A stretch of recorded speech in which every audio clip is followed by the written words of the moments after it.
जी अस्सलाम वालेकुम वरहमतुल्लाहि वबरकातुहू। जनाब माशाल्लाह जी लाल मक्खी चीनी प्योर मदरसा नस्ल दी चंगी हैवी वेट हैवी कद वाली माशाल्लाह पट्ठ आ गई ने ते बिल्कुल तैयार है जनाब बच्चे देवन नूं मेरा सोना भाई। और दूसरे सूए दे विच ने ते वड्डे पेट वाली बड़े दोस्तों की फरमाइश भी होंदी कि फौजी वीरा वड्डे पेट माशाल्लाह बकरी लिया दो जिहड़ी दूसरे सूए दे विच होवे।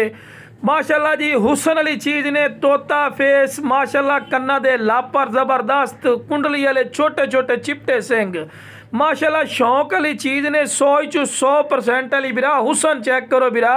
शौक रखना ना यही जी शौक होंगे टैडियां दोगलियां चीज़ा लवन का बिरा फायदा कोई नहीं होंदा। ते बिल्कुल लवी पाठी ने ते पेट चेक कर लो मेरा बिरा डबल लड्डी मोटे पेट ने।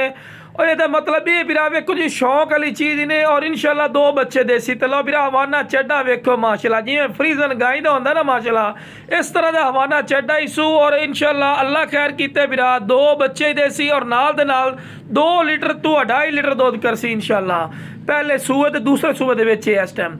बाकी बिरा माशाल्लाह हाइट कद भी चेक कर सकते हैं चंगे हाइट कद च शौक वाली चीज़ ने कन्ना दे लापर वेल कमाल दी वड्डे पेट च। और पैर बिरा क्यों बनने क्योंकि तुहानूं वीडियो बना के चेक करवानी होंदी। तो यह चीज़ अगर बिरा मंडी चले जाओ या फार्मर को घटो घट बकरी तुहानूं 80-85 हज़ार रुपये तो थले गल ही नहीं सुनते जेडे आखना कि फौजी बिरा इतना रैट नहीं है मेरा बिरा तू मंडी जा से तेन रैट सुन से तेन पता लग सके वाकई कितने रैट महंगाई और कितने रैट इंक्रीज हो चुके हैं। लेकिन बिरा अपना रैट नहीं होना बिल्कुल जायज़ और मकूल राइट हो सी इंशाल्लाह।